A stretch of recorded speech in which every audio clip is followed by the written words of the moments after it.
Hello, I'm Brigantia Blackbird of Blackbird's Brew. Happy Monday. Today we're going to take another look at the goddess Frigga, and her aspect is a goddess of fertility. Now, there are several things to keep in mind with fertility. First is the literal interpretation of the world, fertility of the land, producing crops and plant life generally, fertility of animals, be this your domesticated pets or livestock or wild animals, and then of course fertility of the people because we've got to keep the babies coming.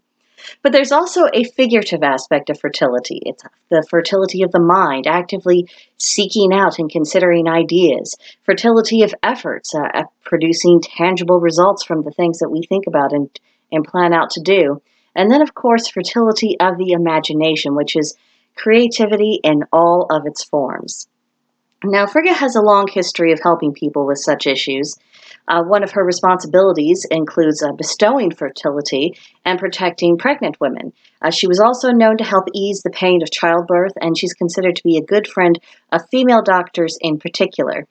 She was called upon when women wanted to conceive in pre-Christian times, and she can still be asked for help with that today.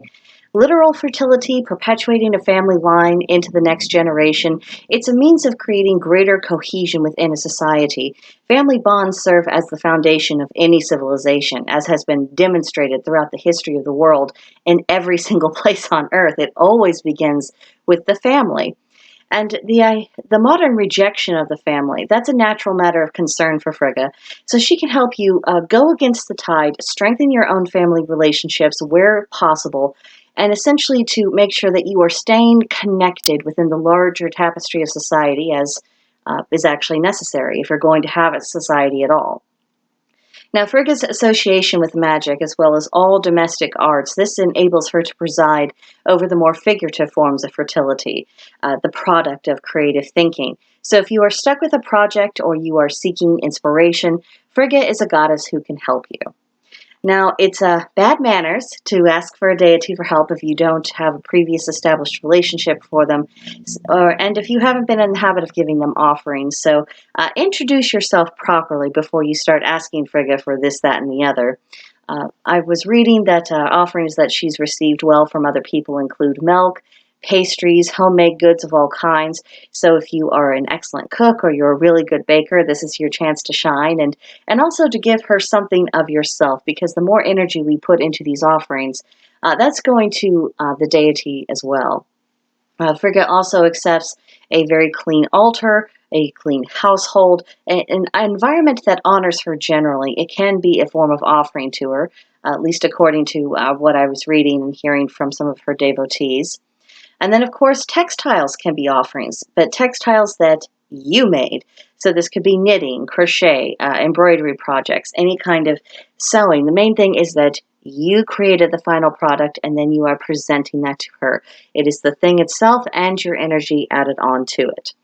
Also, I was thinking perhaps old-fashioned keys could be an offering for Frigga. Keys are one of Frigga's chief symbols. She's known to have a very large ring of keys, as would be customary for women of the ancient world. But also, keys can also represent opening doors that would otherwise be locked to us. So if you are facing a block, whether it is literal or figurative fertility, giving Frigga a key and asking her to help you find this key, use this key to turn a lock so that you can get to where you're wanting to go, I think that would be a very good symbolism. And then also you could do something that's a little bit more outside of your household, which is assist in cleaning and maintaining watery areas, natural wetlands, things of that kind. Make it pleasant for waterfowls and other animals that are suited specifically to that environment.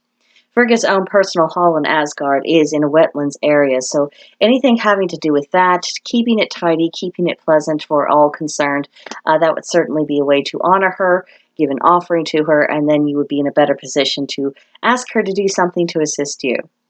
So it was short and sweet today, but join me again next Monday for another discussion about the goddess Frigga.